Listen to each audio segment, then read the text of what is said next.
Kasi yung bilihan ng mga murang tilapia dito sa Napindan. Ito yung Napindan Bridge dito sa Taguig guys, na konektado ng Pasig. Yan. Ito yung Napindan Bridge. Nakikita nyo, may nakasulat na Napindan. Pagtawid nyo dyan guys, pagtawid nyo dyan, ano yan, Pasig, Kinet. Papunta na ng ano yan, Laguna, Taytay Rizal, papunta Taytay Rizal yan. Papunta Laguna, Batangas. Ngayon, dito tayo. Ipakita ko to sa inyo tuwing umaga. Dito nagumpukan ng mga tao para bumili ng murang tilapia, hito, at saka ano, yung karpa. Karpa ba tawag doon, yung malalaking tilapia? Yan, nakita nyo na guys, so yan o, ang tawag niyan karpa. Kung hindi ako nagkakamali, karpa ang tawag doon. Na mas malaki po dyan guys, ayan. Dito nyo nabibili yan sa Napindan guys, dito sa may C5. Ayan, sa Napindan Bridge. Ayan, magtanong lamang kayo kung saan banda ang Napindan Bridge, kung familiar kayo dito sa lugar na to. Dito yan sa Napindan, Taguig. Ayan. Dito tuwing umaga makikita ang mga tao nagpupukan. Nakikita nyo guys, oh, may mga ano na, mga daing, yung mga ano, yung mga tilapia yan na ano na, nakabilad na sa araw. Ayan, hindi naman ito. Ayan, oh, ang laki guys, oh. Ang laki ng karpa, di ba? Ang laki. Oo, di ba karpa ang tawag diyan, hindi ako nagkakamali. Karpa ba? Ayan.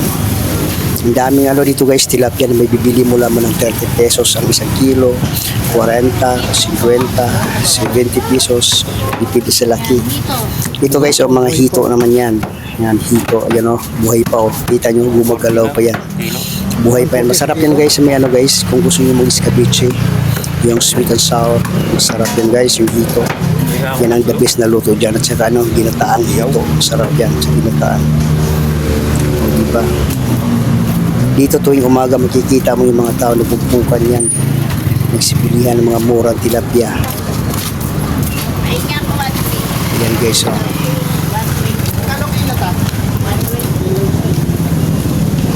Dito nyo makikita yan sa Napindan, Taguig. Kaya kung gusto nyo dumayo rito, bumili ng mga murang tilapia, mga fresco, yung bago pala, bagong huli. Ayan, dito yan sa Napindan, Taguig. Bibili nyo naman ng mura. Ayan. May mga iba namang isda rito guys, hindi lang tilapia at saka hito. Meron din nakitinda dito ng galunggong, tamban. Meron din dito guys. Yan o, nagumpukan sila o. Kasi mas maraming display si kuya, kaya maraming nagumpukan dito kasi marami siyang display. Ano, at ibang klase ng mga ano. Yan yung mga hito guys o. Masarap yan siya guys sa sweet and sour escabeche. Buhay pa o, ito naman o. Diba, buhay na buhay yan o, gumagalaw pa ngayon. Gusto naman yung daing, yung ano na siya, nasa Bisaya pa bulad, kung gusto ka mo palit yung bulad, nalasay bulad na tilapia. Hindi pa. Ako na guys, yan, nagsawa na ako dyan sa tilapia. Ang binili ko na lang yung ano, yung bumili ako ng galunggong kanina. Yan guys, oh, nasa sasakyan pa, hindi pala, no, i-transfer pa yan nila, oh. Bagong huli yan guys, yung mga hito. Nasa sasakyan pa lang, ng ano, kapag tawag yung sasakyan na to, habal-habal. Hindi ko alam ang pangalan ng sasakyan na yan. Diba? Maraming display ito guys. Marami kayo mapagpipilian. May mga hipo na mga maliliit na nakaano na tumbok-tumbok. Kung gusto mo bumili. Diba? Kaya tuwing umaga guys, dito talaga nakumpukan yung mga mamilihay. Yung mga bumibili, mga fresco na tilapia, yung pang-ihaw. Gusto nilang ihawin. Dito yan.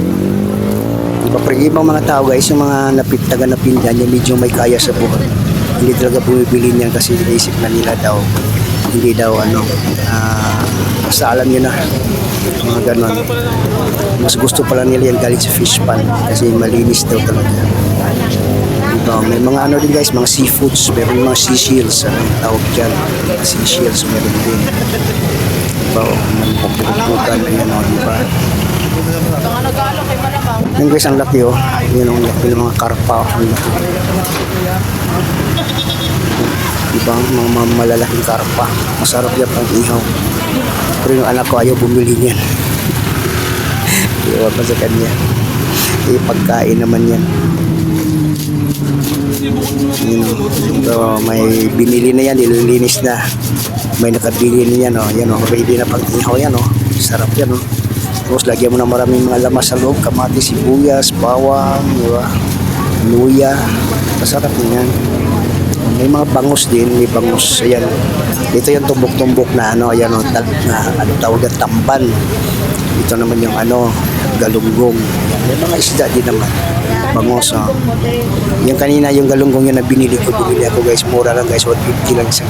Yan, oh. So ito yung Napindan Bridge. Ayan, oh. Diba? Napindan Bridge po ito. Yung daan na yan guys, pag dire-diretso niya yan, ang dulo niyan, Bikutan. Hanggang Bikutan na yan. Makarating ka na ng ano, SLEX. Ayan.